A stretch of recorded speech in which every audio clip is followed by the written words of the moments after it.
రోజు రాష్ట్రం సుభిక్షంగా ఉండాలి అంటే రాష్ట్రానికి పరిశ్రమలు పెట్టుబడులు రావాలి అన్నా ఆ రాష్ట్రం తాలూకా లా అండ్ ఆర్డర్ ని బేస్ చేసుకుని ఉంటుందన్న సంగతి తెలిసిన వ్యక్తిగా గౌరవ ముఖ్యమంత్రి గారు ఎన్డీఏ కూటమి గవర్నమెంట్ వచ్చిన తర్వాత ప్రత్యేకంగా పోలీస్ డిపార్ట్మెంట్ మీద దృష్టి పెట్టి అనేకమైన ప్రక్షాళన చేసి ఈ రోజుకి కూడా ఈ 2 సంవత్సరాల కాలంలో లా అండ్ ఆర్డర్ విషయంలో ఎంత పక్కాగా ఉన్నామనేది చెప్పడానికి నిదర్శనం ఈ రోజు మన రాష్ట్రానికి వస్తున్న పెట్టుబడులు పరిశ్రమలు ఒక నిదర్శనంగా మనం అందరూ కూడా చెప్పొచ్చు.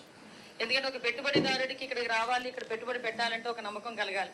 ఒక పరిశ్రమ ఇక్కడ తీసుకొచ్చుకొని అతను ఆ పరిశ్రమ నడిపించాలంటే ఒక నమ్మకం కలగాలి. అదేవిధంగా మిగతా రాష్ట్రాల నుంచి ఇక్కడికి వచ్చి చదువుకోవాలి అన్నా కూడా ఒక భరోసా ఉండాలి. వీటన్నిటికీ కూడా ప్రధాన బేస్ ఏదంటే పోలీస్ డిపార్ట్మెంట్ తాలూకా వ్యవహార శైలి, at the same time law and order implementation. ఇప్పుడు సాయి కృష్ణ అంశం వల్ల కూడా ప్రపంచానికి ఒక మంచి 24 వరకు పోలీస్ డిపార్ట్మెంట్ అంటే ఎలా అయిపోయిందంటే ఏదో ప్రతిపక్షాలు ఇళ్ల దగ్గర కాపలా కాయడానికో, లేకపోతే ఎక్స్ సీఎం వెళ్ళేటప్పుడు పరదాలు పట్టుకుని నుంచోడానికో, లేకపోతే అక్రమ అరెస్టులు చేయడానికో, లేకపోతే వాళ్ళు ఏం చెప్తే అది చేయడానికి తప్పించి వాళ్ళకి స్వయంగా వాళ్ళ చిత్తశుద్ధితో వాళ్ళు వేసుకున్న కాకి చొక్కాకి గౌరవం ఇచ్చేటట్టు పనిచేసే పరిస్థితి కనిపించలేదు. కానీ మేము ఎన్డీఏ కూటమి గవర్నమెంట్ అధికారంలోకి వచ్చిన తర్వాత అటువంటి విధ్వంస పాలనకి చరమగీతం పాడాలి. పోలీస్ డిపార్ట్మెంట్ వాళ్ళు ప్రజలకి సేవ చేయాలి, ప్రజలకి న్యాయం చేయాలి, వినాలి రాష్ట్ర ప్రజలు. ఎందుకంటే దీని తర్వాత కౌంటర్ ఉంటుంది. పోలీస్ డిపార్ట్మెంట్ అంటే ఒక రెస్పాన్సిబిలిటీ, పోలీస్ డిపార్ట్మెంట్ అంటే ఒక రెస్పెక్ట్ అన్న ఉద్దేశంతో ఈ రోజు మా పోలీస్ డిపార్ట్మెంట్ వాళ్ళు పనిచేస్తున్న తీరుకి నేను ఈ 2 సంవత్సరాల కాలంలో చేసిన ఈ పనితీరుకి నేను ఈ వేదిక మీద వాళ్ళందరినీ కూడా అభినందిస్తున్నా. ఎందుకంటే ఇది మాకు ఒక జవాబుదారీతనం. ఈ రోజు 2 సంవత్సరాల తర్వాత మేము వచ్చి ఇది చేసామని చెప్పడానికి ఏ నాయకుడికైనా దమ్ము ఉండాలి. ఏమండి ఎంత అన్నారు? 14.1% క్రైమ్ రేటు తగ్గింది. ఎవడు చెప్పిన దాంట్లో బుల్లెట్ పాయింట్ చెప్తాయి. కత్తిర మంత్రి గారు చెప్పిన బుల్లెట్ పాయింట్స్లో బహుశా మరి ఇప్పుడు ఏ టీచర్ పనిచేస్తుందో నాకైతే తెలియదు, కానీ తెలుగు మాత్రం చాలా అద్భుతమైనటువంటి అబద్ధాల మంత్రిగా ఒక పదాల కూడిక చాలా అద్భుతంగా చేయగలిగినటువంటి మంత్రి. ఈ పదాల కూడికలో చెప్పినటువంటి అద్భుతమైనటువంటి అబద్ధాలు ఏంటి అంటే క్రైమ్ రేటు చాలా తగ్గింది. ఇన్విజిబుల్ పోలీసింగ్, విజిబుల్ పోలీసింగ్ చాలా అద్భుతంగా అయింది. ఈ రాష్ట్రానికి పరిశ్రమలు రావాలి అంటే, ఈ రాష్ట్రానికి ఆర్థికంగా ఏదైనా అభివృద్ధి చెందాలంటే పోలీసు యొక్క వ్యవస్థ యొక్క పనితీరు చాలా ఇంపార్టెంట్. కరెక్టే మీరు అన్నది. ఈ రాష్ట్రానికి ఈ పరిశ్రమలు రావాలన్నా, పోలీసుల పనితీరు బాగుండాలన్నా ఈ రాష్ట్రానికి జరగాల్సినటువంటి మంచి అయితే ఇది. అయితే పోలీసు వ్యవస్థ చేస్తున్న పనులేంటి? ఇప్పుడు సాయి కృష్ణ అంశంలో పోలీసు వ్యవస్థ అద్భుతంగా పనిచేసిందా? మృతి విషయంలో పోలీసు వ్యవస్థ సమాధానం చెప్పదా? తీసుకొచ్చి లాఠీలతోటి కొట్టి రోడ్ల మీద కొట్టేటువంటి రాష్ట్రానికి కంపెనీలు వస్తాయా? ఈ రాష్ట్రంలో ఎవరైతే ఒక ఎలిగేషన్ ఉందో ఆ ఎలిగేషన్ ఉన్న వ్యక్తి మీద చంపేస్తానంటే కంపెనీలు వస్తాయా?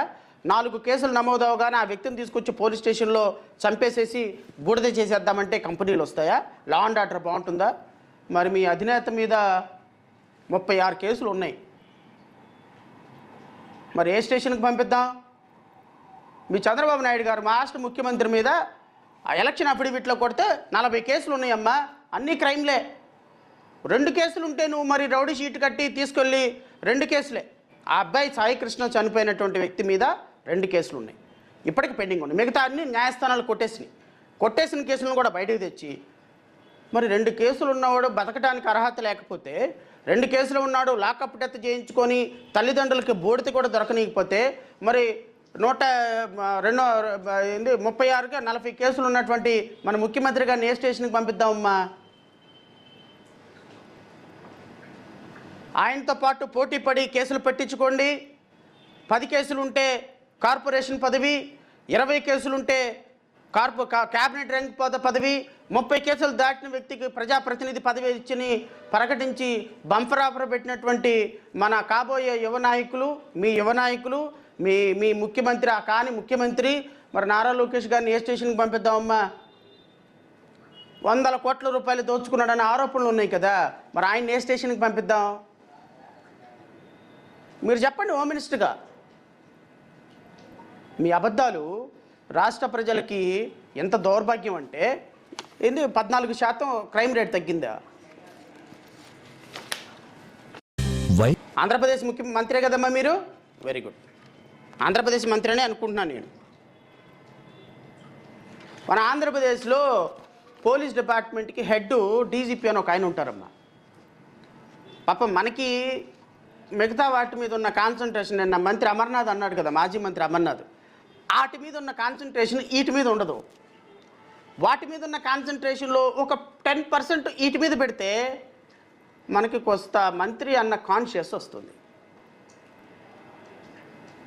వాటి మీద కాన్సన్ట్రేషన్ కొంచెం తగ్గించి ఈ 2 సంవత్సరాలు 3 సంవత్సరాలు దీని మీద పెట్టమ్మా. దీని మీద పెడితే కొంచెం అబద్ధాలైనా బాగా ఆడగలుగుతాం. మంత్రి హోదాలో కూర్చున్నావు కదా, మంత్రి హోదాలో కూర్చున్నప్పుడు మరి అన్ని పచ్చి అబద్ధాలు ఆడకూడదు. ఇది ప్రజలకు తెలియదు కదా. పాడిందే పాట పాచిపళ్ళ దాస్ అని నువ్వు ఏ పాట పాడితే మోగోడి దగ్గరికి వెళ్ళి నువ్వు ఎస్పీ బాలసుబ్రహ్మణ్యం లాగా పాడినట్టు రాష్ట్ర ప్రజల అమాయకులు పాపం వాళ్ళకేం తెలియదని నీ ఇష్టం వచ్చినట్టు అబద్ధాలు ఆడుతున్నావు. రాష్ట్ర డీజీపీ కార్యాలయం నాకు ఇచ్చినటువంటి సమాచారం అండి ఇది. ఈ సమాచారం నాకు వచ్చింది కూడా 20/5/2026 అండి. అంటే గత నెల, ఇంకా నెల కూడా కాలా నాకు ఈ సమాచారం ఇచ్చి డీజీపీ గారు. ఈ డీజీపీ గారు ఇచ్చిన సమాచారం అమ్మా, file number 11030/40/2026 RTI CID dated 20/5/2026. అమ్మా, ఈ సమాచారం ఇచ్చిన దాని ప్రకారం the total number of cases registered relating to the offenses against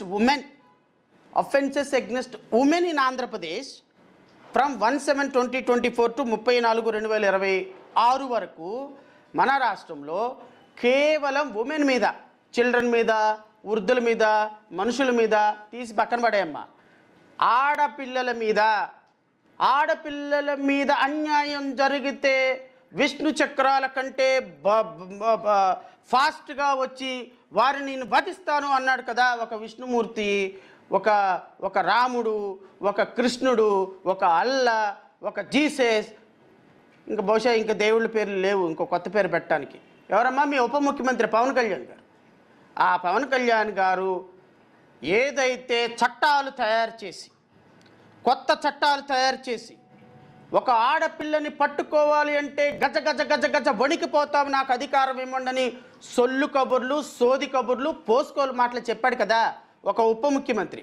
KG, PG, OG, TG అని సినిమాలు తీసుకుంటా, రోజుకు ఒక కాంట్రవర్సీ మాట్లాడుకుంటా, సినిమాల్లో స్టోరీలు తీసుకుంటా, కట్ షార్ట్ ప్యాకప్ మంత్రి ఎవరైతే ఉన్నారో ఆ మంత్రి గారే మన ఉప ముఖ్యమంత్రి గారు.